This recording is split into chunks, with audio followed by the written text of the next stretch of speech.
अटल बिहारी वाजपेयी का बयान देखिए गजनी की लुटेरे के बारे में कि कारगिल की लड़ाई में कितने लोग लड़ रहे थे, उससे ज़्यादा लोग बाहर खड़े होकर के तमाशा देख रहे थे। लड़ाई का परिणाम सुनने की प्रतीक्षा कर रहे थे और देश के भाग्य का निर्णय होने जा रहा था, मगर उस लड़ाई में पूरा देश शामिल नहीं था। जब मैं विदेश मंत्री बना उस वक्त मैं अफ़गानिस्तान गया। मैंने कहा मैं गजनी जाना चाहता हूँ अपने मेज़बानों से, मैं गजनी जाना चाहता हूँ। मेरी बात उनकी समझ में नहीं आई। कहने लगे गजनी टूरिस्ट प्लेस नहीं है, गजनी में कोई 5 स्टार होटल नहीं है, गजनी में आप जाकर के क्या करेंगे, क्या देखेंगे। मेरे हृदय में गजनी कांटे की तरह चुभा जब से मैंने लुटेरे की कथा पढ़ी है। जब मैं किशोर अवस्था में था और किशोर अवस्था में पढ़ा तो मैं देखना चाहता था कि गजनी कैसा है।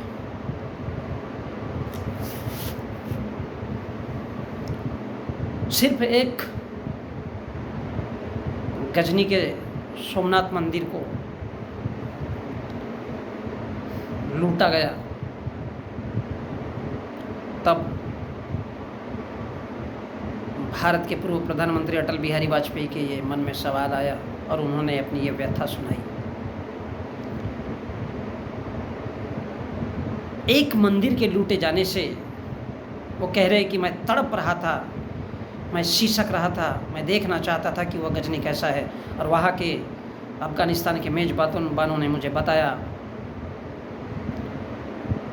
कि गजनी कोई टूरिस्ट प्लेस नहीं है, वहाँ पर कोई होटल नहीं है, फिर उसको देख करके क्या करोगे।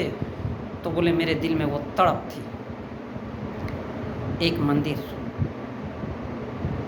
बुद्धकालीन भारत के तमाम वो मठ और बुद्ध के मंदिर जो इस देश में बनाए गए, उन मंदिरों पर जब ब्राह्मणों ने अत्याचार किए, यहाँ तक कि एक बौद्ध भिक्षु के सर काटने के इनाम जब दिए, तब इस देश के लोगों को कैसा लगा होगा। किस प्रकार से मुर्गे और बकरों की तरह उनको काटा गया होगा। हर गली में, हर मोहल्ले में, जहाँ जहाँ वो देखे जाते थे उनके कत्ल कर दिए गए। हर गली में, हर मोहल्ले में, हर जर्रे जर्रे में किस प्रकार का परिदृश्य रहा होगा, किस प्रकार से उनको मुर्गे और बकरों और भेड़ बकरियों की तरह काटा गया होगा। उनके मंदिरों को लूटा गया होगा, उनके मंदिरों को तोड़ा। वो छटपटाहट किस प्रकार से इस देश की धरती खून से सनी हुई होगी, किस तरह से ये देश लहूलुहान हो गया होगा, जबकि पूरा का पूरा देश बौद्धकालीन भारत था। इसी परिदृश्य से डर करके इस देश के ओबीसी के लोगों ने गुलामी करना पसंद की, और जिन्होंने गुलामी पसंद नहीं की वो जंगलों में चले गए। और जो इनकी शिक्षा दी गई, जो उस वक्त में उन मंदिरों को काला कर दिया गया, पीला कर दिया गया, उनके ऊपर नए वस्त्र धारण करवा दिए गए, और फिर उन्हीं मंदिरों को बताया कि ये हमारे विष्णु के मंदिर है, हमारे इन देवताओं के मंदिर है। उन्हीं के जैसा पूरी तरह से कलाकृतियों को बदल दिया गया, उन मूर्तियों को बदल दिया गया, वहाँ पर शिवलिंग ठूस दिए गए और बताया गया कि ये हमारे महादेव के मंदिर है, ये हमारे विष्णु के मंदिर है। तो वो परिदृश्य कैसा रहा होगा। उन मंदिरों को लूटा तो लूटा, उनकी धन दौलत को भी लूटा, और इस प्रकार से इस देश के लोगों पर प्रतिबंध लगाए कि तुम ज़मीन नहीं रख सकते। इस देश के ओबीसीओं को बोला तुम लोग ज़मीन नहीं रख सकते, तुम पढ़ने के लायक नहीं हो। इस देश के दलितों को कहा कि तुम कभी ग्रंथ का उच्चारण नहीं कर सकते, तुमको सड़ा हुआ मांस खाना पड़ेगा। इस देश के ओबीसीओं को बाध्य किया कि तुम उनको अपने साथ में नहीं मिलाना है। तब वो 6-6 महीनों का मांस खाने के लिए व्यथित हुई। उनकी स्त्रियों को नंगा रखा गया। इस देश के ओबीसी को गुमराह किया गया कि तुम क्षत्रिय हो।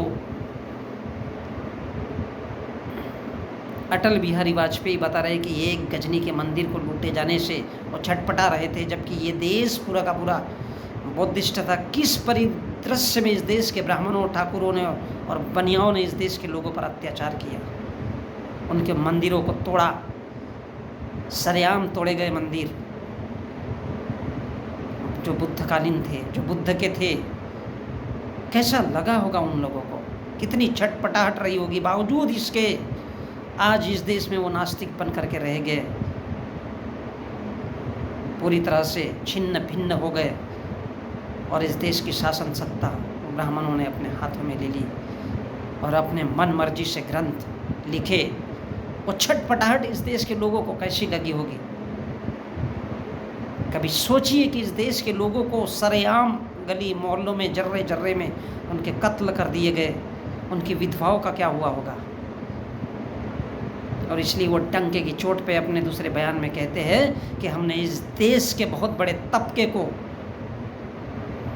मार्शल और नॉन मार्शल के आधार पर बांट दिया और वो भविष्य में कभी खड़े नहीं हो सकते। ये भारत की राजनीति है, ये भारत का इतिहास है, ये भारत की पॉलिटिक्स है। लेकिन बावजूद इसके इस देश के लोग, इस देश के SC ST और OBC के माइनॉरिटीज़ के लोग गरीबी में जीवन व्यतीत कर रहे हैं। इस देश पर जिन मुस्लिम शासकों का शासन था, आज उनकी संतानें, उनके खानदान कहीं रिक्शा चला रही है, कहीं ऑटो चला रही है, मजबूर है जीने को।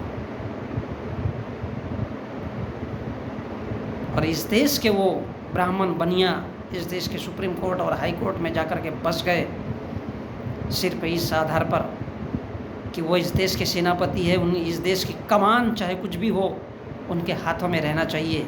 और इस नॉन मार्शल है जिनको दबा दबा के रखा हुआ इस देश में रखा गया है। तो सोचिए, एक मंदिर के लूटे जाने से इतनी छटपटाहट है, तो इस देश का किस प्रकार से इतिहास व्यतीत हुआ होगा, इस सोचने से भी डर लगता है।